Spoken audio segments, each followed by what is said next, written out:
Vamos dar início então. Vamos rezar.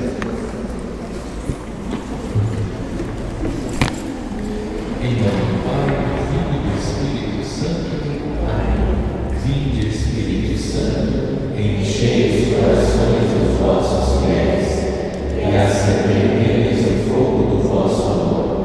Enviai o vosso Espírito e tudo será criado e renovareis a face da terra. Oremos. Deus, que instruísse os corações dos vossos fiéis com a luz do Espírito Santo, fazei que apreciemos retamente todas as coisas, segundo o mesmo Espírito, e gozemos sempre da sua consolação. Por Cristo Senhor nosso. Amém. Peçamos a intercessão e a companhia da Virgem Maria, que Nossa Senhora interceda por esta noite de estudos. Hoje vamos concluir a nossa semana bíblica. Que Nossa Senhora nos acompanhe para que, a exemplo dela, possamos acolher com alegria a palavra de Deus e colocar em prática os ensinamentos que o Senhor nos apresenta através da sua palavra. Ave Maria, cheia de graça, o Senhor é convosco. Bendita sois vós entre as mulheres, bendito é o fruto do vosso ventre, Jesus. Santa Maria, Mãe de Deus, rogai por nós, pecadores, agora e na hora de nossa morte. Amém. Nossa Senhora Aparecida, rogai por nós. São Jerônimo, rogai por nós. Santa Arlequina, rogai por nós. Em nome do Pai, do Filho e do Espírito Santo. Amém. Boa noite, então, queridos. Alguém ficou sem a folha de ontem? Não? Todos têm, né? Ficou alguma dúvida a respeito daquilo que nós tratamos ontem? Não?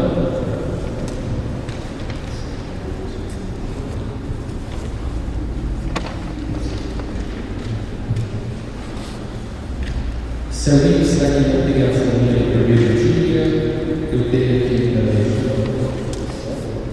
O primeiro dia, tem mais um. Imprimi vamos separados. Tem mais dois. Ficou alguma dúvida? Alguém tem alguma dúvida?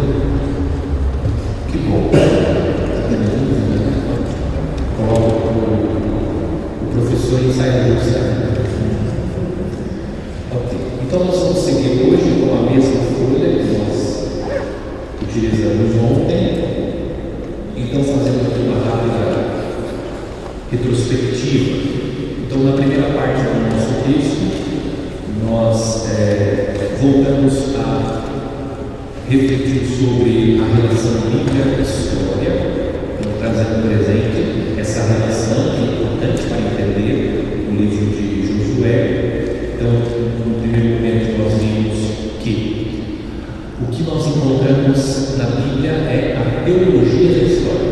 Então nunca se esqueçam disso. O que nós encontramos na Bíblia não é história puramente entendida no contexto de hoje, mas a teologia da história. Então o autor olha as situações do povo de Israel, a história do povo de Deus, do povo, e registra teologicamente os acontecimentos da vida do povo. Isso não significa que aquilo que está na Escritura não aconteceu, mas a preocupação do autor não é descrever de forma minuciosa aquilo do povo. Então, fazendo essa retrospectiva, então o que deve ficar que nós temos na Bíblia a teologia da história.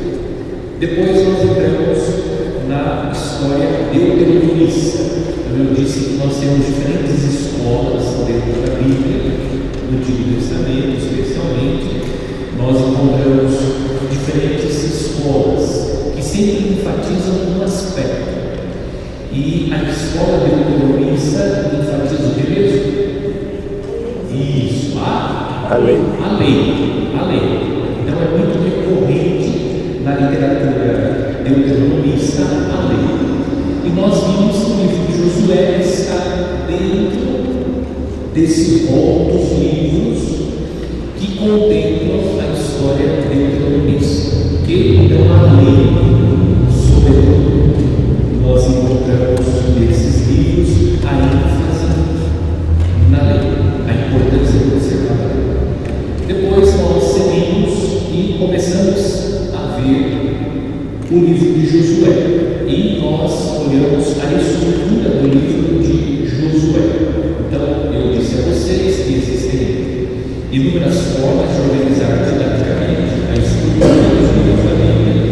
Então, eu escolhi uma a partir de um determinado autor. Então, nós temos aqui, segundo esse autor, o primeiro bloco, que tem como tema a conquista da terra, o segundo bloco, a defesa da terra. Depois nós temos um apêndice, que é o discurso de despedida de Josué, como ele envelheceu, precedido da sua morte, que é além de um discurso, e a nota final, que é a notícia da morte de Josué. Então é dessa forma que esse é o livro organiza o estudo do livro de Josué. Agora nós vamos passar para o contexto histórico. Okay?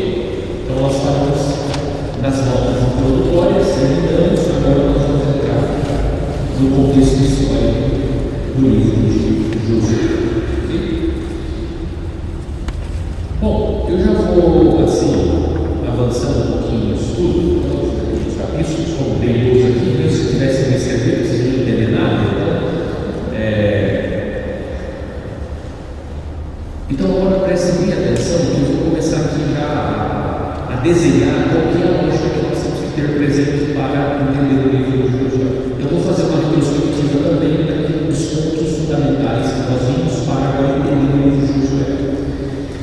Então nós vimos que a história deuteronomista ela faz referência a um acontecimento, ou ela nasce como uma resposta a um acontecimento que marcou a vida do povo de Deus. Qual foi o acontecimento? Que eu falei ontem? Não, antes. Depois. O que aconteceu mesmo? Isso, a deportação para a Babilônia. Lembra? Ali no ano de 586 e 587. Nós vimos o quadro cronológico aqui que nós vamos pegar hoje de novo para a gente ver.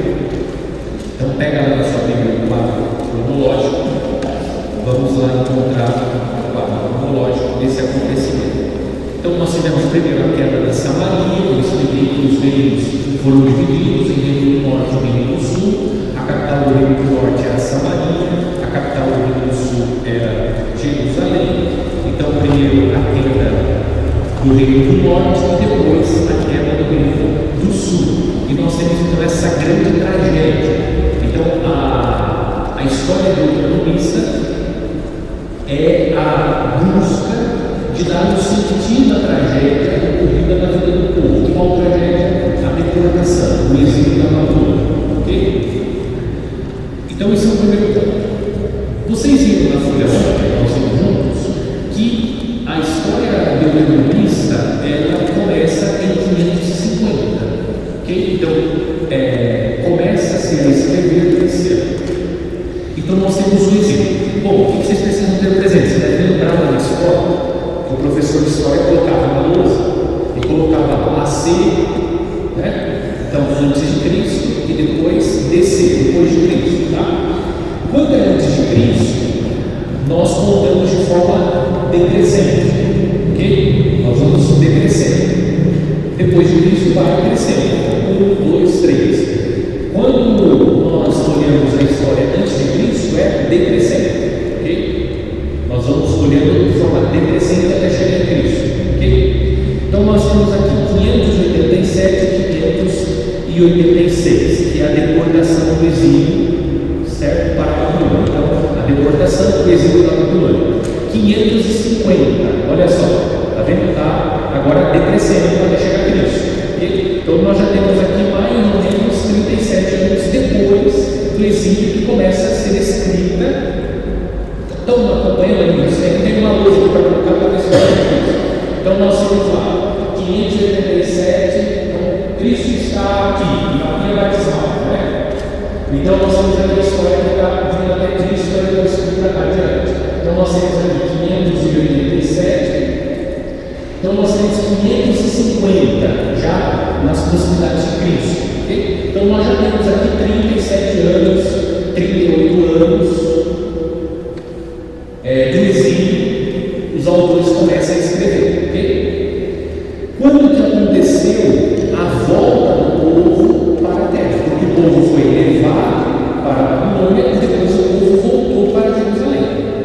Então vamos ver o quadro cronológico.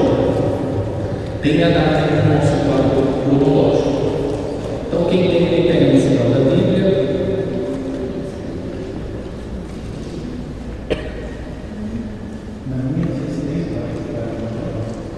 Tem algumas que não tem.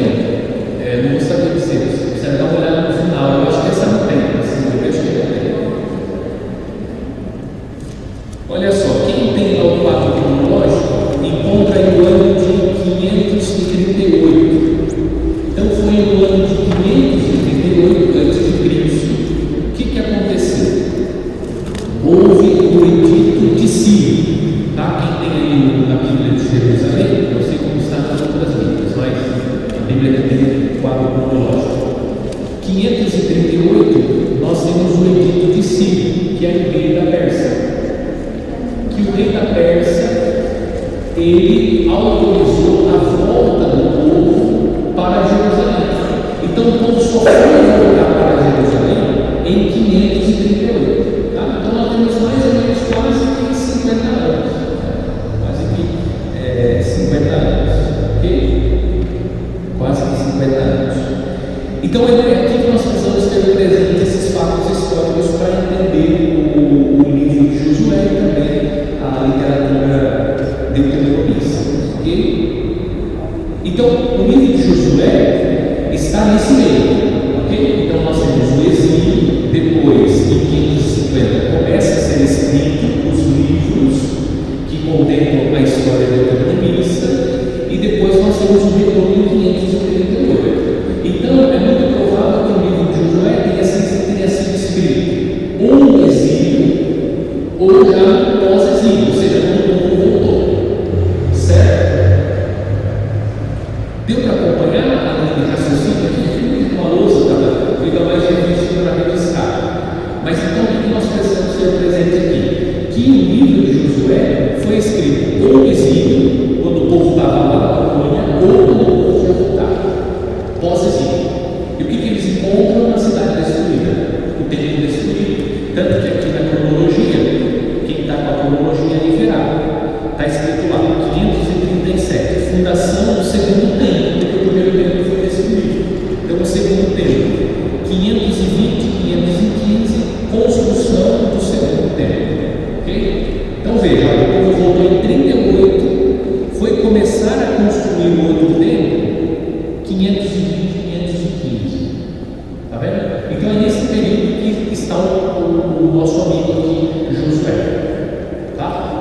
Olha só que interessante, porque a gente imagina o quê? Quando você pega a primeira Bíblia, você imagina o quê? Que Josué está lá. Lá onde? Lá no povo conquistou a terra. Não é? Que o seu livro foi escrito naquele momento. A reportagem jornalística. Não, foi escrito só muito depois. E tendo presente o quê? Olha o que ele está tendo presente aqui. Qual que é o fato que moveu o autor a escrever o livro de Josué? Nós estamos falando agora aqui, a deportação. Está vendo? Ele escreveu aquilo que eu falei no primeiro dia. Ele está olhando o fato do passado. Qual foi o fato do passado? A conquista da terra prometida. Estão acompanhando? Se não tiver, eu vou tentar ser mais claro. Ele está olhando o que? Josué está olhando. O autor sagrado, os escritores estão olhando a conquista da terra, como nós vamos perdido. A conquista da terra prometida. Qual que é a situação concreta? A deportação do povo. O povo foi exilado. Lembra a tragédia? O povo foi angustiado. Mas Deus nos abandonou. Deus não havia prometido que nós teríamos terra. E aqui Josué é sincero. Ele vai responder ao povo. Qual povo? O povo que está vivendo a angústia do exílio da Babilônia, ou do pós-exílio, o povo que está voltando e encontrando a cidade e também o templo destruídos. Conseguiram acompanhar a linha de raciocínio? Então é nesse contexto que se insere Josué. Tá? Vou repetir então para ter alguns que não estarem nesse estado. Então quero que vocês entendam isso. Então nós temos Josué, o livro de Josué está dentro desse contexto. Então, os autores deuteronomistas, como nós vimos, faz parte da história deuteronomista, eles começam a escrever em 550. E nós vimos ontem que a intenção deles é o quê? É apresentar o sentido daquilo que o povo viveu. O que o povo viveu nesse contexto aqui, o exílio da Babilônia. Por que o povo foi exilado? Por que o povo foi tirado da sua terra? Essa é a intenção deles, certo? Dá um sentido a isso. Então o livro de Josué está nesse contexto. Então o livro de Josué, ele vem justamente para, olhando o fato do passado, trazer ao povo a razão pela qual o povo viveu o exílio. Tá? E o que nós vamos ver aqui hoje, lendo o livro de Josué? Por que o povo respondeu obrigado? Por que o povo sofreu o que sofreu? Porque eles foram infiéis à lei. Tá? Essa é a chave de leitura para entender o livro de Josué. Essa é a chave de leitura. Então ele escreve dentro do contexto exílio ou pós-exílio, olhando para o fato do passado, que é a conquista da terra. E por que o povo conquistou a terra? Porque o povo era fiel à lei. Aí Josué vai dizer, lá no final, o capítulo que nós vamos ler hoje, se der tempo, nós vamos ler: eu e minha casa serviremos ao Senhor. O que o autor está dizendo para o povo que está vivendo em exílio ou pós-exílio? Está dizendo assim: olha, se nós optarmos por servir Javé, nós vamos superar essa situação. Assim como Deus proporcionou a conquista da terra, nós vamos reconquistar a nossa terra e vamos reconstruir a cidade santa.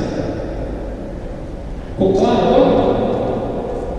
É que às vezes eu sou meio dramático, né? Eu gosto primeiro de fazer o caminho, né? Mas é importante, tá? Ficou claro isso? Ficou mesmo? Okay. Tranquilo aí, Sidney. O Sidney estava trabalhando, não participou com a gente. Então vamos lá. Então é isso que eu queria apresentar no primeiro momento. Outra curiosidade que eu falei ontem, e eu disse que hoje eu ia explicar melhor. Então eu falei ontem de Josué e Jesus, lembra? Então são dois nomes que provêm da língua hebraica. Tá? Então, como é que se diz Josué em hebraico? Então Josué em hebraico, em outros idiomas vai ser Ieshua, tá? Iehoshua. E Jesus em hebraico é Yeshua. O que os estudiosos dizem? Que há uma simplificação do nome de Josué. Jesus seria uma simplificação do nome de Josué. Vocês viram que é quase igual a gente pronuncia, né? Que só tem aqui, acrescenta aqui um O. Então, Josué é Iehoshua e Jesus é Yeshua. Está vendo que o som é muito parecido. Então, só para explicar aquilo que eu falei ontem. Por isso que Jesus, então, ele começa a sua missão no Jordão, a sua vida pública no Jordão, porque ele é o Josué, o verdadeiro Josué, que vai nos introduzir na terra prometida que é o céu. Bom, ok. Promessa completa. Contexto histórico. Vamos lá. Não é possível identificar historicamente a pessoa de Josué. O nome Josué significa, olha, quem vai ter filho de ponto de vista. Para escolher, Josué significa Yahvé é auxílio, tá? Deus é auxílio. Ao lado do livro de Josué, encontram-se informes sobre Josué e o verdadeiro. O que o texto está dizendo aqui? Que a gente não tem dados a respeito da pessoa de Josué. Você não sabe quem é a mãe dele, quem é o pai, quem é o avô, quem é a avó, se ele jogava bola, se ele jogava pipa, se ele brincava, quem ele jogava. Não tem esses dados, ok? Sobre a identidade de Josué. Nesses textos, ele é retratado como o que nós sabemos: servo, espião, general e sucessor de Moisés. São esses os dados que nós sabemos de Josué na Sagrada Escritura. O livro dos Juízes designa Josué como servo de Yahvé. Alguém perguntou quem Yahvé é? Yahvé é o nome de Deus, tá? Do nosso Deus. Okay? Yahvé. Essas apresentações de Josué influíram sobre a imagem de Josué do livro de Josué, no qual ele também ocupa nos capítulos de 1 a 9 o papel de servo e sucessor de Moisés e de general, e no trecho de 13 a 22 como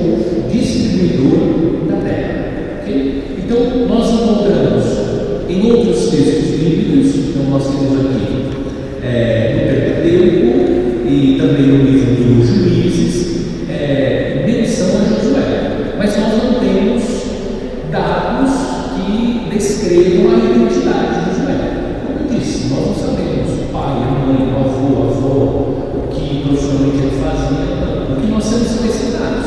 Que Josué foi o servo de Moisés, ele é considerado também um espião, porque foi ele quem articulou todo esse processo de entrada na terra prometida, mas nós não temos dados sobre a identidade de Josué. Do capítulo 1 ao capítulo 9, nós visualizamos Josué como o servo e sucessor de Moisés e o general, aquele que coordenou a entrada do povo na terra. E depois Josué assume o papel de distribuir essa terra. Sobre critérios históricos, Josué deve ser interpretado como um personagem lendário, situado cronologicamente no tempo antes da morte. Entretanto, é decisiva a localização de Josué na história intelectual de Israel, que permite caracterizá-lo como tipo ideal de liderança de Israel. Então, quando nós olhamos para Josué, o que nós devemos ter presente? Como nós não temos dados a respeito da sua identidade, o que nós devemos olhar para Josué e pensar? Que ele foi um grande líder do povo de Israel, uma liderança do povo de Israel. Isso nos basta. Seguir. Porque senão com especulações, será que Josué não consegue comer? Essa especulação que a gente faz na Bíblia, né? Será que ele tinha pressão alta, diabetes? Será que... A preocupação não é essa, mas é olhar Josué como um grande líder de Israel, dos israelitas. A redação do livro de Josué aconteceu essencialmente no tempo exílio ou pós-exílio. Está vendo? Aquilo que eu acabei de explicar para vocês aqui. Então, a redação do livro de Josué aconteceu onde, essencialmente? Essencialmente no tempo exílio ou pós-exílio. Aquelas datas que eu acabei de colocar na luz aqui para vocês. Tá? Os textos mais antigos da obra, contidos no material das listas, dos capítulos 13 a 19, remontam ao tempo final do reinado, que então já está retraindo o reino de Israel depois da deportação, é dessa época que também devem ser os começos da elaboração da figura de Josué mostrado no livro de Josué, processo pelo qual convergiram nela diversas tradições. O tema central do livro de Josué é a terra de Israel, sobre os aspectos de sua conquista e distribuição entre as tribos de Israel. Então, o tema que predomina no livro de Josué é a conquista da terra e a distribuição da terra entre as tribos de Israel. Esse é o tema central no livro de Josué. Quando depois de 586 estavam perdidos no reino, olha lá, 586, o que aconteceu mesmo? Isso, o exílio, tá? O exílio, a destruição de Jerusalém e o exílio do povo. Estavam perdidos no reinado e a condição de Israel como Estado autônomo. Porque foi subjugado.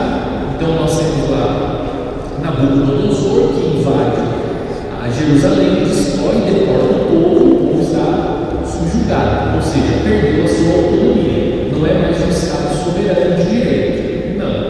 É um Estado que está subjugado à autoridade da Babilônia, da Nabucodonosor. Surgiu a pergunta pela relação de Judá e Israel com sua terra. Numa visão retrospectiva, essa pergunta foi respondida por meio de uma narrativa fictícia da conquista da terra sob o sucessor de Moisés, Josué. A terra, uma terra dada por Yahvé. Então aqui, lembrando aquilo que nós ouvimos, então o povo começa a se perguntar sobre a sua relação com a terra. Por quê? Porque a terra é uma promessa de Deus. Lembra que nós temos outro texto? O povo tem essa consciência, a terra foi um dom que Deus nos deu. E como que agora nós fomos expulsos dessa terra que Deus nos deu, então Deus não está sendo fiel à promessa dele. Mas nós vimos que não se trata de algo absoluto. Em contrapartida, o povo precisa ser fiel a Deus para que a promessa de Deus seja cumprida. Okay? A consequência de que Israel se afastou de Yahvé voltando-se para outros deuses, é a perda da terra. Então, olha, isso está ficando mais claro agora, cada vez mais claro, no livro de Josué. Então, o tema central no livro de Josué é a conquista da terra e a distribuição da terra. O que o povo viveu no exílio? A perda da terra. O povo foi tirado da sua terra. Então, Josué, o livro de Josué está procurando o quê? Apresentar uma resposta ao povo, que se pergunta por que nós perdemos a terra? Por que nós somos deportados, expulsos da nossa terra? Não era uma promessa de Deus? O que isso está acontecendo conosco? Tá? Aí aparece aqui a consequência de que Israel se afastou de Yahvé, voltando-se para outros deuses, é a perda da terra. Então aqui está a resposta. O livro de Josué está dizendo a razão pela qual o povo perdeu a terra, porque o povo não foi fiel a Deus e voltou-se para outros deuses, a infidelidade. Então a perda, a deportação do povo é a infidelidade, é a consequência da infidelidade do povo que se voltou para outros deuses, ignorando a lei de Deus, ignorando o próprio Deus. Foi isso que se cumpriu em 586. Dada a situação do exílio, os autores não querem, em primeiro lugar, produzir uma historiografia dos primórdios de Israel da Palestina. Ok? Entenderam isso aqui? Olha só, a intenção do livro de Josué não é descrever historicamente aquilo que aconteceu nos primórdios de Israel, ou seja, a sua conquista da terra prometida depois da escravidão no Egito. Não é essa a intenção. A intenção é apresentar um sentido ao sofrimento que o povo está vivendo naquele momento, que é consequência da sua infidelidade, do que o povo está vivendo, a deportação, o exílio ou o pós-exílio. Tá? Mais importante é a pergunta sobre como Israel pode retornar à sua terra. Olha só, o que o autor está fazendo? O povo de cabeça dura? Vamos olhar para essa história? Olha como Josué, olha como o povo de Israel conquistou a terra. E como é que eles conquistaram a terra? Servindo a Yahvé, observando a lei de Yahvé, observando os ensinamentos de Moisés. Eles conquistaram a terra. Então nós perdemos a terra. Como que nós vamos fazer para retornar a sua terra? Vamos lá, vamos fazer a história da salvação. Então Deus prometeu a terra a Abraão, lembra? Abraão chegou na terra. Depois o povo de Israel foi para o Egito, não foi? Aí o povo tinha que, o livro de Josué, o povo está voltando para a sua terra. Na verdade, está voltando para a terra prometida por Deus. Agora eles foram de novo tirados da terra. Agora eles estão fazendo o quê? Um movimento. O que nós devemos fazer para reconquistar a terra? Essa é a intenção do livro de Josué. De mostrar para o povo que está vivendo o exílio, pós-exílio, como conquistar a terra, como reconstruir as coisas, sendo fiel a Yahvé, servindo a Yahvé. Está claro agora? Está bem lúcido? Essa pergunta, então, é respondida no livro de Josué com a decisão de Israel voltar-se para Yahvé. A quem você quer servir? Você quer servir ao Senhor? Porque eu e minha casa serviremos ao Senhor. Respectivamente para a sua Torá. A Torá é a lei, os 5 primeiros livros que significa a lei, a instrução do ensinamento. Ademais, evidencia-se no personagem de Josué que não há necessidade de um reinado. Josué é o mesmo? General, o que mais? O líder, não é o rei, o servo, não é o rei. Ele está dizendo, nós perdemos o rei, não temos reinado. Mas quando o povo conquistou a terra, o povo não tinha rei. Era Josué quem liderava o povo. Então ele está dizendo, não precisa estabelecer uma monarquia para que nós consigamos reconstruir ou reconquistar a nossa terra. Não. Porque o povo, quando conquistou a terra, não tinha rei. Tá? Para que se possa reaver a terra. E sim um servo de Yahvé. Um servo de Yahvé. Comprometido com a e é fato. Ai, se os nossos governantes hoje fossem comprometidos com a Torá. Nossa, nós teríamos o Brasil top de linha, top da galáxia, como dizem os jovens, sério? Não é verdade? Se todo mundo, os nossos governantes, os comprometidos com a lei de Deus, tendentes a Deus, e colocassem em prática a lei de Deus, nós teríamos quase que paraíso na Terra, quase que paraíso na Terra. Então é disso que eu preciso, tá? Ficou claro esse ponto do contexto histórico agora de Josué? Está claro mesmo? Eu quero que vocês entendam de verdade. Não que você só trabalhar a cabeça e não está entendendo nada. Daí não tem sentido. Não sei se tem interpretação disso, mas assim, é que não foi só a traição e a sangue que fez com que eles perdessem a terra. Isso. Depois nós temos aí essas situações que vão mostrando o quê? Vão enfatizando isso que nós estamos.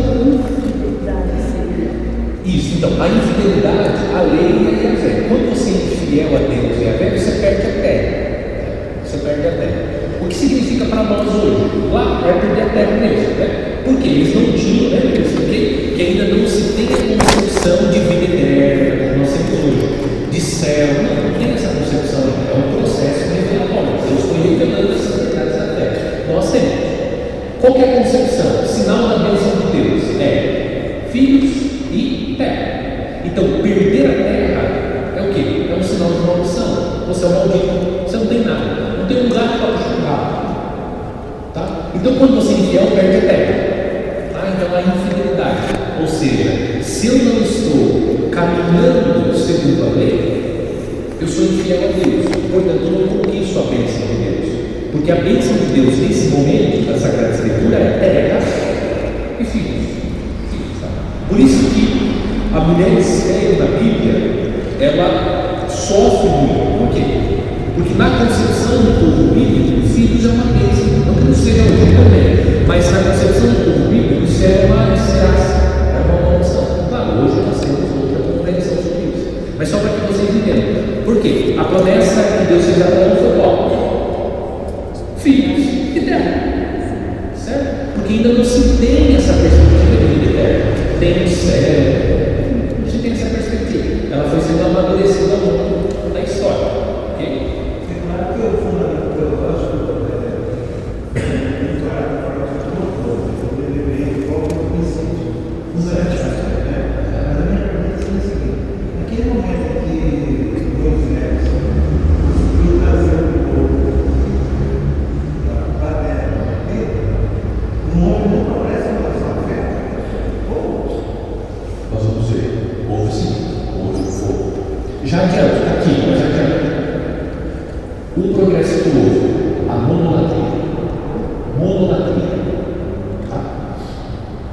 Eu já expliquei isso em outra formação aqui, mas vou explicar de novo. Nós vamos ver daqui a pouco. Veja, no primeiro momento, o povo de Israel estabelece cultura, estabelece contato com as culturas pagãs. O que pairava no imaginário? O que era uma realidade de fé? A crença em vários deuses, certo? O que aconteceu nesse momento com o povo? Nesse momento, claro, longo tempo, uma forma de se dizer isso. O povo de Israel, ele entende que ele não deve prestar culto aos outros deuses. Por isso que é frequente no Antigo Testamento ali a questão da idolatria, eles cultuarem outros deuses, porque isso fazia parte da cultura, das culturas, vários deuses, certo? Então você tinha um deus aqui, outro deus acolá. Então o que o povo de Israel fez? O povo de Israel passa a viver a monolatria. A monolatria significa o que, Paulo? Não significa que eles não acreditam na existência de outros deuses. Significa que eles escolheram o único Deus para adorar. Só depois, mais adiante, que vem o quê?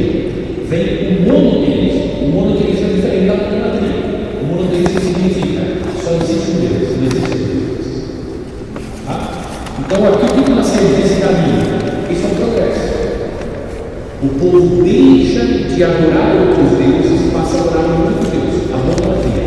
Mais adiante, depois, o povo passa, você vai perceber que isso não é bíblica, tá? Não tem um momento que diz assim, Não, agora já parou de viver a monolatria, agora nós somos monoteístas. Não, isso é um processo dentro da história. Tá? Você vai perceber isso nos textos. Na medida que você vai lendo a Bíblia, você começa a perceber que o texto novo já começa a aparecer tá? Então isso é um avanço na fé. O povo de Israel, ele passa a ser um povo, no primeiro momento, monolátrico, depois monoteísta. Tá? Então isso é um desenvolvimento. Nós vamos encontrar isso aqui. Okay? Daqui a pouco nós vamos encontrar isso aqui no texto. A monolatria. Ficou claro isso da monolatria? Teve uma vez que nós falamos assim, eu trouxe os textos, a gente viu, comparando aí a questão do povo. Ok, então aqui ficou claro, então vamos lá para a ênfase teológica.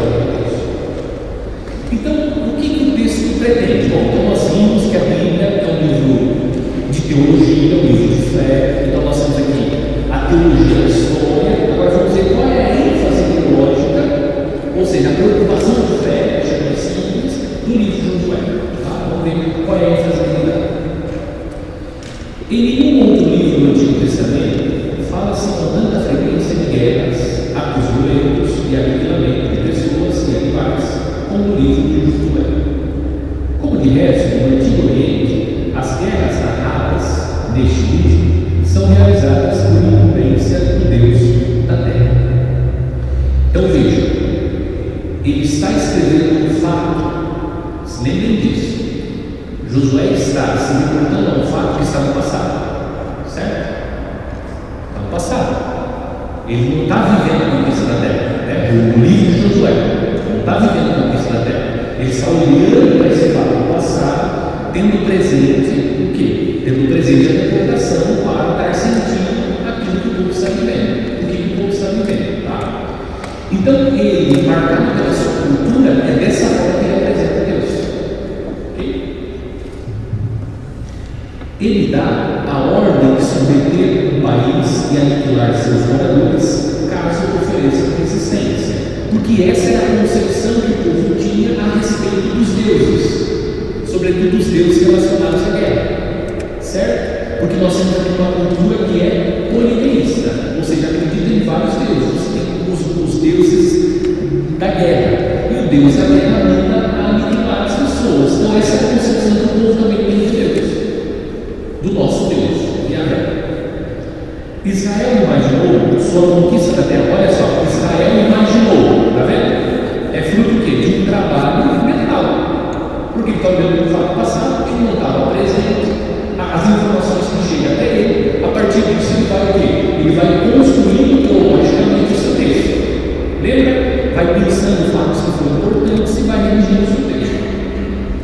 No tempo anterior ao reinado, de acordo com esse modelo. Não se pode ignorar que o livro foi concebido no momento da maior impotência de Israel, depois da perda da terra em 586. Nessa concepção da ocupação da terra, desembocaram as dolorosas experiências de Israel e Judá com a dominação assíria e babilônica. Então o povo de Israel foi subjugado pelo Império Assírio, antes, como nós vimos ontem na cronologia bíblica, e depois então Israel pelo Império Babilônico, que demonstraram na Palestina como se subjuga uma terra habitada. Pense bem, vamos tentar viver um pouquinho da experiência desse povo. Você está lá na sua casa, de repente alguém diz assim, não, sai da sua casa, que a sua casa não pertence mais a você, agora você vai passar a morar neste lugar. Dentro dessa cultura, você não vai poder mais ir à missa. Já pensou? É isso que o povo viveu. Isso que o povo viveu. E em alguns países aqui não querem fazer isso, né? Vamos prestar bem atenção. No livro de Josué, não se nega a existência, olha aqui, no livro de Josué, não se nega a existência de outros deuses e sua adoração na Palestina. Então, na Palestina existem cultos prestados a outros deuses. Não se nega isso no livro de Josué. Israel tem de se decidir entre a adoração dessas divindades e o culto a Yahvé. Ambos são irreconciliáveis entre si. Não é possível conciliar. Por isso que Josué vai dizer: a quem vocês querem servir? Eu e minha casa serviremos ao Senhor. Por quê? Porque existe uma cultura politeísta, vários deuses. Mas Israel entendeu que não é possível adorar vários deuses. É necessário adorar o único Deus. E esse Deus é o Deus, por isso que é repetitivo na Sagrada Escritura. É o Deus de Abraão, Isaac e Jacó. Justamente para enfatizar isso. O nosso Deus não é os deuses como os deuses pagãos, depois nós vamos ver na Escritura. Que tem olhos e não veem, tem ouvidos e não ouvem, tem boca e não fala. O nosso Deus tem olhos e vê, tem ouvidos e ouve, tem boca e fala. Tá? Já não sabe o que eu exemplo. Por conseguinte, Israel pode adorar unicamente a fé do seu Deus. Aqui nós temos o quê? A monolatria. Então a monolatria estabelecida. Olha, não dá para adorar vários deuses. Nós temos que escolher o único Deus. E o Deus de Israel é Yahvé. O Deus de Abraão, de Isaac e de Jacó. O culto a outras divindades em Israel é qualificado como idolatria e revolta contra Yahvé. Então, se você presta culto a outros deuses, você é considerado idólatra, ou seja, você está incorrendo no pecado de idolatria, adorando outros deuses. Isso acarreta o quê? A perda da terra. Olha só, como o tema da terra é recorrente no livro. Isso que hoje, para nós, agora nós vamos fazer. Isso que nós estamos fazendo aqui chama-se exegese bíblica. Tá? Isso se chama, o que nós estamos fazendo agora aqui é exegese bíblica. O que o Paulo fez ali chama-se hermenêutica bíblica, que é a atualização. Hoje nós olhamos essa terra, não é uma terra no espaço geográfico, essa terra é o céu. Essa terra é a paz verdadeira, a felicidade verdadeira. O que nós estamos fazendo aqui é exegese bíblica. Está claro até aqui? Só está agora reforçando aquilo que eu já disse para vocês. Como sucessor de Moisés, Josué transmite adiante Torá. Então, a Torá. Se agir de acordo com ela, terá sucesso. Olha só, se você agir de acordo com a lei de Deus, você vai ter sucesso. Desse modo também, o povo é inserido no compromisso com a Torá. Estão aqui os textos, depois vocês vão poder ler em casa com os. As consequências trazidas pela desobediência à Torá são mostradas pelas narrativas do povo de Acã. Olha só, está vendo? Marca Acã, aparece, que está lá no personagem que está no livro de Josué. Quando vocês lerem o livro, vocês vão encontrar esse sujeito. E da construção do altar na beira do Jordão. Tá? Então são dois fatos que mostram a infidelidade do povo. E quando você é infiel, o que acontece? O que aconteceu com ele? Perdeu a terra. Olha só. Então o livro de José está dizendo assim: olha, sabe por que vocês foram deportados? Porque vocês fizeram aquilo que Acã fez. Ele perdeu a terra. Perdeu porque ele foi infiel a Deus. Então, se você é infiel a Deus, você é deportado, você passa pelo exílio, você é tirado da terra, você perde a sua terra. Israel conquistou a terra da Palestina não por causa da perfeição do seu próprio poder, pelo contrário, recebeu-a como presente de Yahvé. Para isso, seu compromisso é a Torá. Ontem estava no texto, esse texto que nós estamos vendo, que a conquista não é absoluta, que ela também está associada à fidelidade do povo. Então é isso que o livro procura mostrar. Olha, não é pelo fato de Deus ter dado a terra, e a terra foi, graças ao poder de Deus, que a terra já está garantida. É preciso que vocês sejam fiéis a Deus. Gente, isso aqui é a nossa história da salvação. A salvação nossa está ganhando? Claro que está. Jesus já morreu na cruz e já ganhou a salvação. Agora, você tem que ser fiel a Jesus Cristo. Tem que ser fiel para entrar na terra prometida. Está vendo? É a mesma lógica. A salvação está ganhando, tranquilo. Pode amarrar o bom na sombra? Não. Nós temos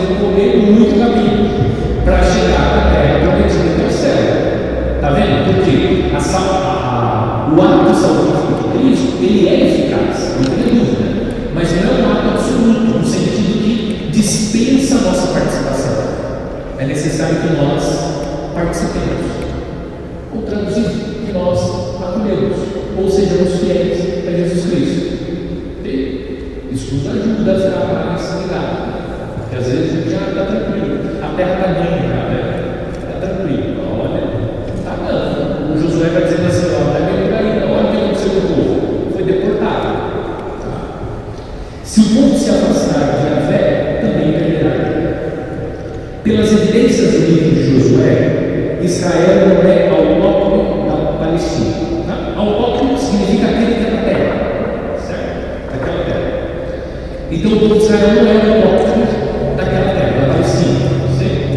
Eles vieram até a terra, mas provém de fora. O povo de Israel é o produto do êxodo e da peregrinação pelo deserto, de modo que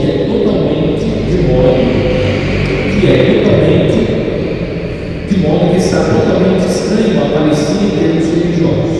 É por isso que ele também não deve fazer alianças com os moradores da terra. Por quê? Eles estão entrando numa terra onde existe uma cultura pagã. Eu não disse aqui que na Palestina, no Israel, existem cultos a outros deuses. Isso não foi inserido pelo povo de Israel, isso já estava lá, porque a terra não estava vazia, tinha gente lá. Por isso que nós temos as batalhas, porque tinha gente lá. E esse povo era um povo pagão, ou seja, cultuava diferentes deuses. Por isso que Israel não estabelece no primeiro momento contato com outros povos. O casamento não era permitido por conta da cultura pagã. Ok? Com essa determinação, lança-se o fundo de uma distinção étnica e religiosa entre Israel e Canaã. Vocês se lembram do episódio de Abraão? O que Deus pediu a Abraão? Que Abraão sacrificasse seu filho. Isso era próprio da cultura cananeia. Na cultura cananeia, lá Canaã, fazia parte do sacrifício de pessoas, sacrifício de pessoas humanas. Ainda existe hoje, né? No mundo, existem culturas que o sacrifício humano é previsto. Existem tribos indígenas que sacrificam. É a cultura pagã deles. Então, Canaã tinha essa cultura. Por isso que Abraão é testado por Deus. Mas veja que Deus impede. O que Deus está dizendo? Não, é necessário romper com essa cultura pagã. Tá? É necessário romper com essa cultura pagã. Que se estende até o exílio pela descrição da história e da história da religião de Israel e Judá. Tá? Então, até o exílio, essa questão, podemos dizer assim, da autopreservação do povo de Israel em relação ao contato com outras culturas pagãs, isso é muito forte. Depois que o povo foi para o exílio, aí o povo realmente começou a estabelecer relação. Estamos lá na terra, não tem um tempo, aí a relação com a cultura pagã ela foi sendo intensificada. Tanto que depois nós vamos encontrar a literatura sapiencial, ela combate muito a questão da assimilação dos valores da cultura pagã. Por exemplo, Macabeus. Se vocês lerem o livro de Macabeus, é um livro de resistência à cultura pagã. Porque os valores de Israel estão sendo subtraídos ou esquecidos, deixados de lado. E o povo começa a se encantar com a cultura pagã. Por quê? Porque houve um exílio. O povo passou a estabelecer uma relação com os pagãos e foram incorporando os valores. Mas chega um determinado momento que o povo se esquece da sua própria cultura, se esquece dos próprios valores, dos valores da sua fé e passam a viver a cultura pagã. Então, Macabeus é um livro. A sabedoria também, o livro da sabedoria, é um livro que procura mostrar que Israel tem uma sabedoria. Porque o povo fica tão encantado com a sabedoria da cultura pagã que se esquece da própria sabedoria. Tá? Seguindo então, provoca um grande escândalo os já citados atos de violência e as guerras características do livro de Josué.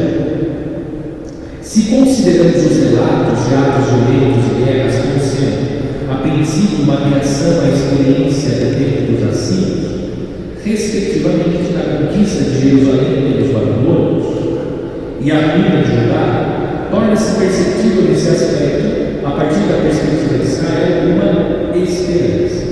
Então, por que é importante também o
fala mesmo, só que ele não age com violência, mas ele é poderoso.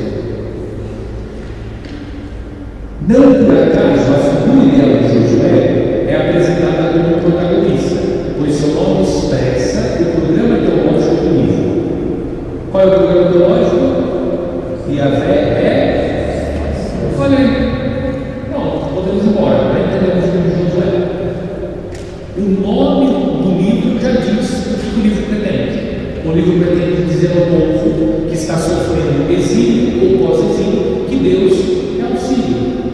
Assim como Deus possibilitou ao povo a conquista da terra, Deus vai possibilitar ao povo a volta da terra e a reconstrução da cidade.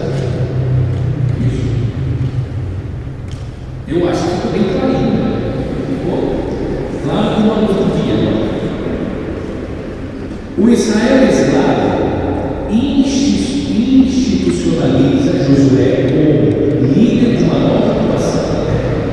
O livro de Josué estabelece uma estreita ligação de Israel com sua terra.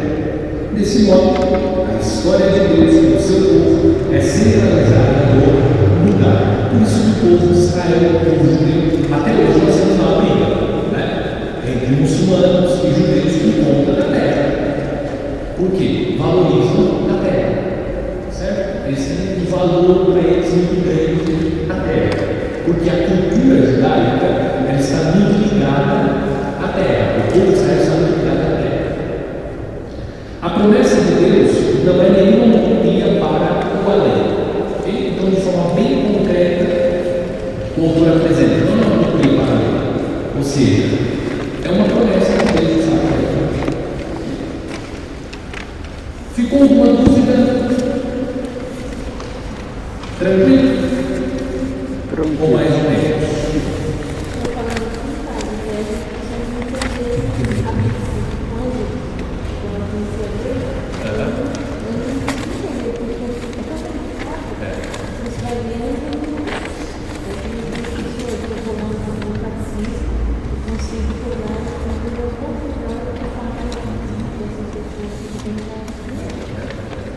Ok. Então agora quando vocês encontrarem esse Deus que veio matando todo mundo lá, vocês já vão lembrar de tudo isso. Tá vendo? Quer dizer, é uma forma literária que o autor utiliza para enfatizar a força de Deus. Que Deus é superior a qualquer exército. Por isso que é o Senhor dos exércitos. Isso está no Salmo.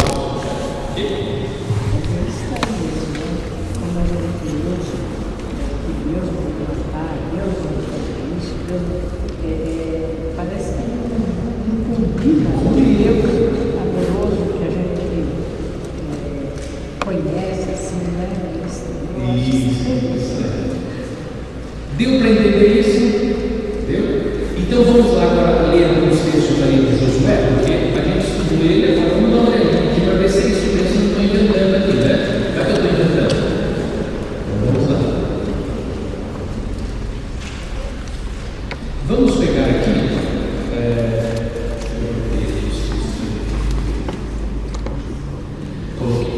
Nós vamos ver os últimos capítulos, tá?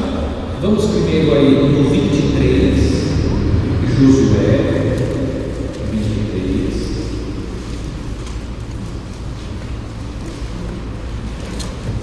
Do 6 ao 16, nós vamos ver. Que é o último discurso de Josué. Então, encontrem aí para nós. Último discurso. Que, segundo a estrutura que nós temos em mãos, faz parte do apêndice do livro de Josué. Posso ler? Apêndice não é que não é órgão, né? É da apendicite. É apêndice. Então vamos lá, quem vai ler aí para nós? Denise, Denise vai. Esforçai-vos, pois, em pôr em prática tudo o que está escrito no livro da lei de Moisés, e não vos desvieis dela nem para a direita, nem para a esquerda. Não vos mistureis com esses povos que ficaram habitando entre vós. Não Isso, para um pouquinho aí que eu vou comentando, né? Estão conseguindo ver aqui tudo aquilo que nós estudamos? Olha só, história deuteronomista. O que ela enfatiza nos escritores? A lei. Aqui ele falando sobre a lei. Depois eu disse que o povo de Israel estabeleceu uma forma de autopreservação, não estabelecer contato com a cultura pagã, porque com isso é muito grande idolatria e ser fiel a Deus. Por isso que o texto está dizendo aqui. Okay? Vai, Denise, por favor. Não invoqueis o nome de seus deuses. Olha só, deuses, está vendo? Porque o que existe aqui ainda, Paulo? Não existe monoteísmo aqui ainda, né? Claro que já existe, mas o povo não tem essa concepção. A concepção é que existem vários deuses. O que nós temos aqui? Monolatria. O povo de Israel ainda é um povo monolatra, mas não é um povo monoteísta. Tá? E não jureis por eles. Guardai-vos de prestar-lhes culto e adorá-los, mas permanecei unidos ao Senhor vosso Deus, como o fizestes até hoje. Isso, nós estamos. Veja, qual que é também o drama do povo? O povo diz assim: bom, Deus nos deu a terra, nossa, Deus fez tantas maravilhas, mas parece que os deuses dos pagãos são mais fortes que o nosso Deus. Está vendo? É mais ou menos o que algumas pessoas vivem hoje. O melhor ir para a igreja desse tempo, lá todo mundo é curado, na igreja católica parece que ninguém é curado, eu vou lá, melhor, acho que o Deus lá é mais forte. As pessoas às vezes falam, né? Acho que o seu Deus é mais forte que o meu. Essa é uma tentação que o mundo corre. Então o povo é nossa, mas olha só, o Babilônia entrando aqui e arrebentando com tudo. Nós somos deportados. Cadê o nosso Deus? Acho que o Deus deles é muito mais forte. Tá? Gente, é interessante, porque essa ideia do ateísmo, isso é uma ideia moderna. Tá? Isso é moderno, isso é antigo. Faz parte, se você estudar a história da humanidade, você vai observar que a religiosidade sempre está presente. Está vendo? Olha, é um texto antiguíssimo, mas a religiosidade está presente. É um povo que acredita nos deuses. Claro que não é uma religiosidade como nós temos hoje, entendendo que Jesus é a plena da revelação, que Deus é o Espírito. Mas o povo sempre foi religioso. O ateísmo é uma coisa nova na história da humanidade, é uma coisa nova. Os índios, exatamente. E isso comprova o que, gente? O que isso comprova? Saber que, independente, nós somos cristãos, mas existem, como a doutora Cássia lembrou, os índios têm uma cultura religiosa, lá na Índia, os hindus têm sua cultura religiosa. O que isso comprova?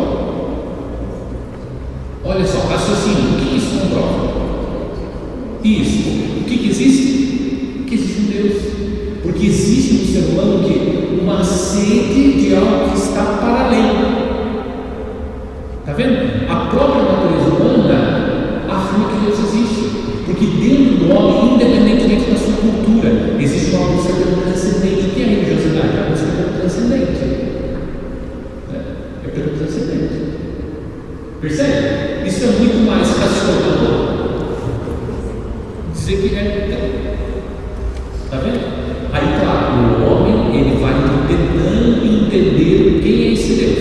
E aí você tem essas concepções. Nós temos essa concepção a respeito de Deus, que é o Deus verdadeiro. Pela graça de Deus, nós conseguimos chegar a isso. Outras culturas ainda não. Okay? Ficou claro isso? É interessante isso. E perceber que às vezes há o ateísmo. Ser ateu. Ser ateu é uma coisa moderna. Porque se você fizer um estudo sério, você vai perceber que, independente da cultura, a religiosidade sempre será presente no ser humano. O ser humano, por natureza, é religioso. Nas escavações antigas, eles encontram vestígios de religiosidade, rituais fúnebres. Quem faz ritual fúnebre? Quem é religioso? Você acredita em alguma coisa, seja desse Deus, mas acredita em alguma coisa. Então, isso comprova o quê para nós? Que existe de fato Deus, que o homem tem sede de transcendência. E foi Deus que colocou isso, né? Nós entendemos que foi Deus que colocou em nós o desejo de encontrar. O Senhor despojou em vosso favor grandes e poderosas nações. Olha só, tá vendo? Está dizendo assim, ó, tudo bem, vocês sofreram aí com a deportação, mas Deus derrotou grandes nações. Por amor a nós, quando nós conquistamos a terra, porque a terra foi sendo conquistada, é um processo de conquista da terra. Foi vencendo esse, foi vencendo aquele, foi vencendo aquele. Aí o doutor está dizendo assim: olha, não se iluda com os falsos deuses, com os outros deuses, né? Para eles não é falso, mas existem outros deuses. Não se iluda com os outros deuses. O nosso Deus é muito mais forte. Por isso que ele descreve o Deus sanguinário, para dizer assim, é muito mais forte que os outros deuses. Tá? Lembra da criança lá na escola, né? Certamente você fez um besteira do pai, mais forte que o seu. Então é isso. Vai. Até o presente ninguém vos pôde resistir. Um só dentre vós punha em fuga 1000 inimigos, porque o Senhor vosso Deus combatia por vós, como ele vos tinha prometido. Olha só, está vendo? Como o nosso Deus é poderoso, é isso que ele está dizendo. Tende, pois, grande cuidado em amar o Senhor vosso Deus. Se você ama o Senhor nosso Deus, você vai vencer todas as batalhas. Se vos desviardes e vos unirdes aos restos dessas nações que habitam entre vós, misturando-vos a elas e contraindo com elas matrimônios, sabei que o Senhor vosso Deus não continuará a despojá-las em vosso proveito. Elas se converterão para vós em laços e ciladas, azorragues sobre os vossos rins e espinhos nos vossos olhos, até que tenhais desaparecido desta terra fértil que vos deu o Senhor vosso Deus. Isso. Também tem uma tentação que o povo sofreu. Estava conversando aqui antes com a doutora Cássia. Quando o povo foi deportado, também entre o povo de Israel existia uma porção do povo que não queria voltar. Gostou do território pagão, não queria voltar mais. Tá? Então veja, o texto também nos ajuda a contemplar essa realidade. Olha, se vocês ficarem se casando com o povo pagão aí, vocês vão se esquecer de Deus, vocês vão ver. É espinho entrando no olho de vocês, quer dizer, o sofrimento, as desgraças vão vir como consequência da infidelidade. Tá? Olha isso que o texto está falando também. Eis que me vou hoje pelo caminho de toda a terra. Reconhecei de todo o vosso coração e de toda a vossa alma que de todas as boas palavras que pronunciou em vosso favor o Senhor vosso Deus, nenhuma só ficou sem efeito. Isso, na tradução da Denise está palavras, na minha tradução está promessas. Eu acho que é uma tradução mais acertada, promessas do que palavras, né? Porque lá Deus fez uma promessa a Abraão. Dá promessas também. Dá com a Ave Maria, não é isso? Ave Maria, Promessas, acho que a tradução mais feliz do que palavras, né? Palavras, mas promessa tem peso. Então, as promessas. Pode sim. Todas se cumpriram e não falhou uma sequer. Aí, olha só, por que estão puxados? Todas as promessas de Deus se cumpriram. Todas. É só você entender que aquilo que você está vivendo é consequência da sua infidelidade. Porque Deus não é infiel. Lembra, né? Uma das crenças do povo é: bom, mas Deus não está sendo fiel. Deus está sendo injusto conosco. Não. Deus é fiel. Olha a história. E veja que Deus cumpriu todas as promessas. A promessa que Deus havia dado a Moisés, que libertaria da escravidão, libertou, que eles iriam conquistar a terra, conquistaram, o que Josué contou lá no começo. Então Deus é fiel às suas promessas. São vocês que não são. É isso que ele está dizendo. Eu estou traduzindo aqui em linguagem mais grossa, né? Linguagem atual. Linguagem atual, Eu estou aqui traduzindo de forma mais curta e grossa, Vamos lá, mais 2 versículos. Ora, assim como se realizaram todas as boas promessas que o Senhor vosso Deus vos fez, assim também mandará sobre vós todos os males de que vos ameaçou, até que vos extermine de sobre esta terra fértil que ele vos deu. Se violardes a aliança que o Senhor vosso Deus fez convosco, indo servir outros deuses e prostrando-vos diante deles, o furor do Senhor se inflamará contra vós, e sereis depressa tirados desta excelente terra que vos deu. Aí, ficou claro? Não tem dúvida, ficou facinho, Na mão do Senhor. Agora a vida de vocês vai ser tranquila, tirar direto. Está vendo como faz todo sentido? Agora tudo aquilo que a gente foi lendo fez todo sentido.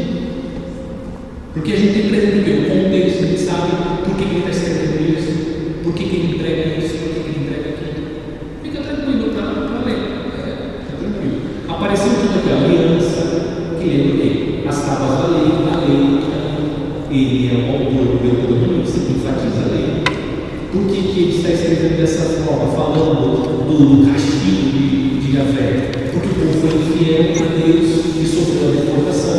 O profeta Isaías, antes da deportação, o profeta vai dizer assim: viu, se volta para Deus. Ele fala: não vamos incomodar Deus, não.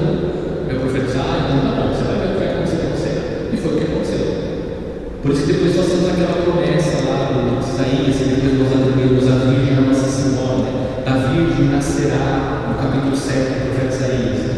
Para dizer assim: olha, esse povo de cabeça dura, alguém vai ter que vir depois para libertar esse povo. Porque não dá jeito, né? Esse povo é duro. Ficou bem claro isso? Então vamos terminar agora no capítulo 24, do 14 até o 23. Alguém agora poderia ajudar cada um para Jeremias? Do 14, isso, capítulo 24, do 14, vai lá, Alonso, 14 ao 23. Agora, pois, temei ao Senhor e servi-lo de coração íntegro e sincero. Lançai fora os deuses a quem vossos pais serviram do outro lado do Eufrates, no Egito, e servi ao Senhor. Olha só, tá vendo? Servir a quem é o Senhor. Tá? Na minha tradução aqui, também é mais feliz a tradução. Diz assim: agora, pois, temei a fé e servi na perfeição e na fidelidade. Fidelidade, a palavra fidelidade. Aí depois está igual a tradução do Alves. Pode seguir, por favor. Contudo, se vos desagrada servir ao Senhor, escolhei hoje a quem quereis servir, se aos deuses a quem vossos pais serviam do outro lado do rio, ou aos deuses dos amorreus cuja terra habitais. Quanto a mim e a minha família, nós serviremos ao Senhor. Olha aí, está vendo? Um texto clássico que repete tanto, mas a gente não sabe por que, de fato, que Josué escreveu isso. O povo respondeu: longe de nós abandonarmos o Senhor para servir a deuses estranhos, pois o Senhor, o nosso Deus, foi quem nos tirou, a nós e nossos pais, da terra do Egito, da casa da escravidão. Foi Ele quem realizou esses grandes sinais diante dos nossos olhos e nos guardou por todos os caminhos por onde peregrinamos e no meio de todos os povos pelos quais passamos. Então, o que o autor está dizendo assim para o povo que está lá, vivendo no exílio, pós-exílio? Dizendo assim: olha, lá no passado, os nossos pais fizeram uma escolha. Eles escolheram servir a Yahvé. E olha o que aconteceu com eles.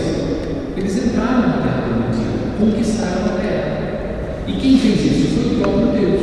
Mas eles foram fiéis a Deus. Então, aquele mesmo Deus que fez ao povo esse bem, a conquista da terra, pode também proporcionar a nós a superação dessa situação que nós estamos vivendo, o exílio e o pós-exílio. Então é uma escolha, uma decisão, é preciso decidir. O Senhor expulsou diante de nós todas as nações, especialmente os amorreus que habitavam na terra que lhe entregamos. Isso, então se Deus expulsou os amorreus, Deus pode expulsar os babilônios, os assírios. Não tem exército mais forte do que Deus. Portanto, nós também serviremos ao Senhor, porque Ele é nosso Deus. Isso, então tomou uma decisão, nós vamos servir ao Senhor. Então Josué disse ao povo: não podeis servir ao Senhor, pois Ele é um Deus santo, um Deus zeloso. Aqui traz ciumento, né? A palavra ciumento. É um Deus ciumento. Que não suportará vossas transgressões e pecados. Se abandonardes o Senhor e servirdes a deuses estranhos, Ele se voltará contra vós e vos tratará mal até vos aniquilar, depois de vos ter tratado com Ele. O povo, porém, respondeu a Josué: não, é ao Senhor que serviremos. Josué então disse ao povo: sois testemunhas escolhestes o Senhor para segui-lo? Eles responderam: sim, somos testemunhas. Sendo assim, disse Josué: tirai do meio de vós os deuses estranhos e inclinai os vossos corações para o Senhor, Deus de Israel. O povo disse a Josué: serviremos ao Senhor, o nosso Deus, e obedeceremos à sua voz. Isso. Ok. Está vendo? Como fica muito mais claro. Eu só queria lembrar que no versículo 17 ele fala do Egito, da casa da escravidão. Como eu falei, o êxodo marcou profundamente a vida do povo. Então essa recordação do êxodo ela é recorrente no Antigo Testamento. Ela é recorrente, foi um fato que marcou profundamente a vida do povo. Ok? Aqui encerramos então o nosso estudo. Tá? Alguma dúvida, alguma pergunta que vocês gostariam de fazer? E também eu gostaria que vocês agora fizessem uma avaliação da semana, né? Como é que foi a dinâmica, porque a gente precisa também ter um feedback para melhorar, enfim, continuar. Isso é importante, tá? Não vou ficar ofendido de forma alguma, né? Se vocês sugerirem alguma coisa,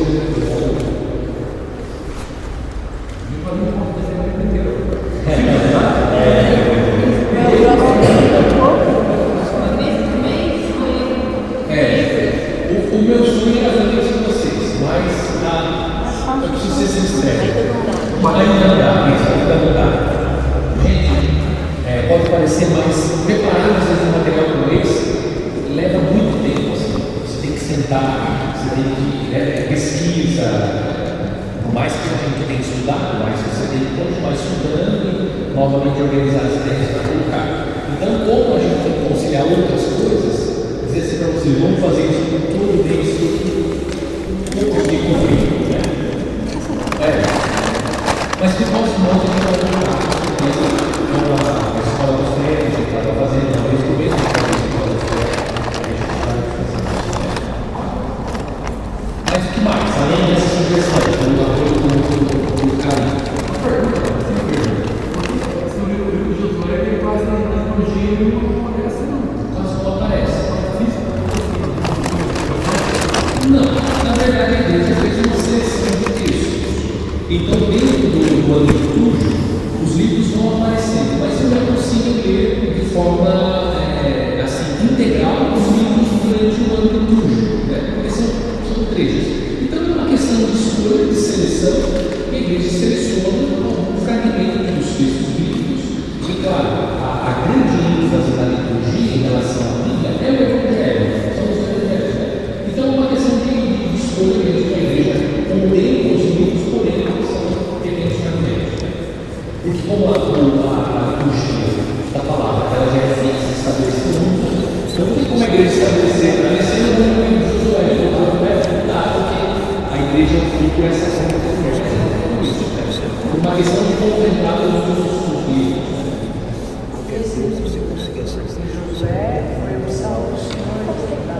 Não. Esse ano o Brasil foi indicado em Josué. Eu sempre considero que ele está sendo proposto para aquele ano. Né? O ano passado foi essa categoria. Fez assim os textos que a gente leu, não é nada diferente do que está acontecendo agora. Isso é muito atual, verdade. Muito atual.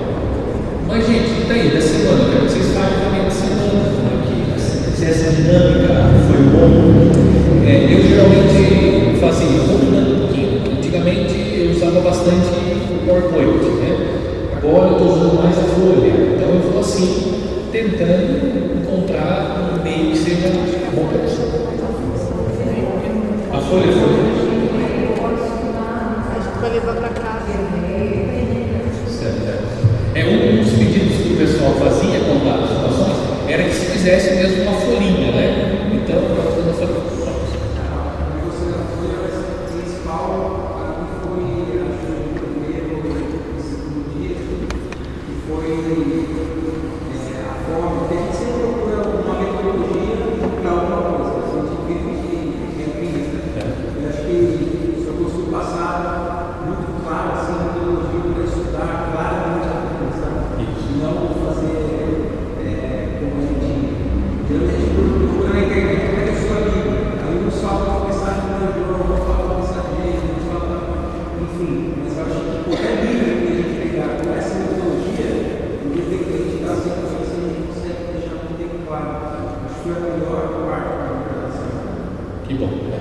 eu tenho essa preocupação. Todos os anos eu faço a mesma dinâmica, né? A dinâmica de estruturar a semana bíblica.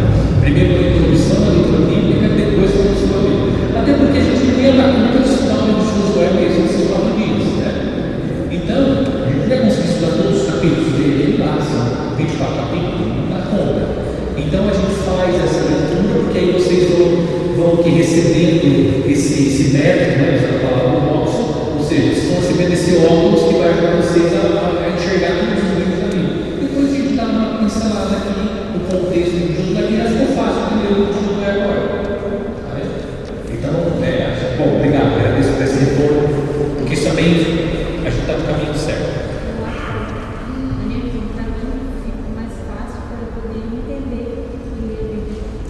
Que bom, eu fico contente e satisfeito. A maneira como o senhor foi destrinchando os parágrafos, assim, foi muito legal. Que bom, eu tenho essa preocupação, isso é uma preocupação minha, né? Uma linguagem. De tentar fazer de tal modo que vocês entendam, né? Porque o que acontece? Para a gente que a gente preparou assim, as coisas são claras, né? Na cabeça está claro, mas a questão não é se está claro na cabeça, isso é claro para vocês. Então, quando eu pergunto, não é para dizer assim, vocês sabem mesmo, não é. A intenção não é essa. A intenção é que vocês realmente entendam a que está sendo colocado. Porque às vezes a gente não consegue ser claro, né? A gente acha que está sendo. Foi pouco, né? 4 dias. Passo rápido, né? E o tempo voa também, né? Mais algum outro comentário que vocês gostariam de fazer? Alguma sugestão? Além daquela que foi dada, alguma crítica também. Outro dia eu ouvi uma pessoa falando assim, crítica construtiva, né? A pessoa falou assim, eu não estou construindo nada, então nem precisa fazer a crítica.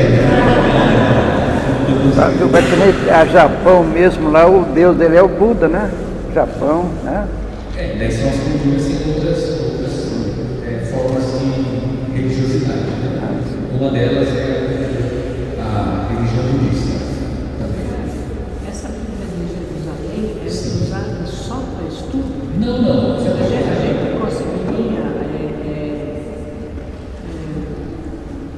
assim,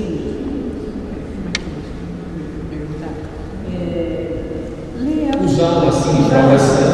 Não. É a Bíblia como qualquer outra Bíblia, né? Só que, como eu disse no primeiro dia, ela é uma Bíblia mais científica. Tá? Então é uma Bíblia mais apropriada ao estudo do que as outras que nós temos. As outras que nós usamos, aqui tem outras também. O Peregrino também é uma Bíblia mais científica. Mais complexa, né, padre? Mas não, isso aqui é a Bíblia. é a mesma coisa que a mais. Mesma coisa, o Robson está usando a tradução nova da CNBB, que também é bastante elogiada, né? Essa tradição é bastante elogiada, eu tenho ela, legal. Né? Essa aqui ela tem uma palavra crítica, que a gente chama, que é uma Bíblia mais voltada para o estudo, mas dá para usar a oração, dá para ter. Isso aí qualquer, padre. Essa é de Jerusalém. A Jerusalém. Ele é bem antiguinha, já, Sim. na época da teologia. Agora tem um carro. O senhor Antônio comprou aí, ele já comprou lá. Aí, 9 meses. Zero bala. 90 bala, hein? Desliga também, desliga. Cara, que luxo, né? Então, olha, aquela capa é 78. Outra é boa, hein? Mercado Livre, rapaz. Mercado Livre. Olha, Mercado Livre, também sai de casa, não é só comida. Agora que é uma mais chique, aí vai lá na colher dessa loja. Então tá bom, não sei como é nada, vamos rezar. Para a gente terminar. Agradecendo a Deus, agradecendo a Nossa Senhora pela semana de estudos. Então voltados para lá, Nossa Senhora Aparecida, Nossa Rainha Padroeira, agradecemos a Nossa Senhora pela sua intercessão e também dirigimos, completando a imagem de Nossa Senhora, o nosso conhecimento, o nosso coração a Jesus, seu Filho, agradecendo a Ele pelo dom da vida, por esses dias de estudo, de aprofundamento, e que possamos colocar em prática tudo aquilo que nós aprendemos com a palavra de Deus. Que Nossa Senhora nos ajude, que a terceira vez. Salve, Rainha, Mãe de misericórdia, vida, doçura e esperança nossa, salve. A vós bradamos os degredados filhos de Eva, a vós suspiramos, gemendo e chorando neste vale de lágrimas. E a pois, advogada nossa, esses vossos olhos misericordiosos a nós ouviram, e depois desse desespero, mostrai-nos Jesus. Bendito é o fruto do vosso ventre, ó clemente, ó piedosa, ó doce sempre Virgem Maria. rogai por nós, Santa Mãe de Deus, Para que sejamos dignos das promessas de Jesus. o Senhor esteja convosco, Ele está no meio de nós. abençoe-vos Deus Todo-Poderoso, Pai, Filho e Espírito Santo. Amém. Também quero agradecer a vocês, né, pela presença também. Se vocês não vêm, não dá para fazer cerimônia, né? Então agradecendo, né, que eles conseguiram participar, outros não conseguiram todos os dias, mas dentro das possibilidades serem presença. Muito obrigado também pela presença de vocês. Também nos anima, né, a continuar a caminhar. Deus abençoe. Muito obrigado. Amém. Eu queria que se alguém quiser